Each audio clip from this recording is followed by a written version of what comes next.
অপেক্ষার অবসান। অবশেষে দেশের বাকি অংশের সঙ্গে রেলপথে জুড়তে চলেছে কাশ্মীর উপত্যকা।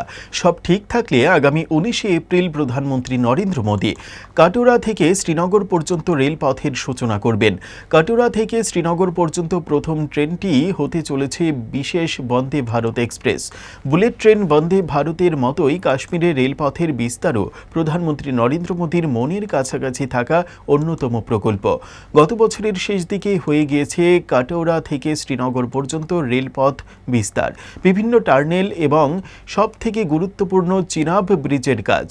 আইফেল টাওয়ারের থেকেও উঁচু এই ব্রিজ হতে চলেছে বিশ্বের উঁচুতম রেল ও আঁচ সেতু।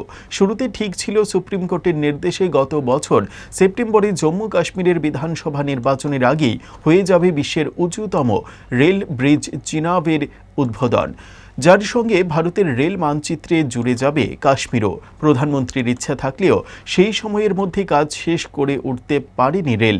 গত বছরের শেষ দিকে অবশ্য তা সম্পূর্ণ হয়ে যায়।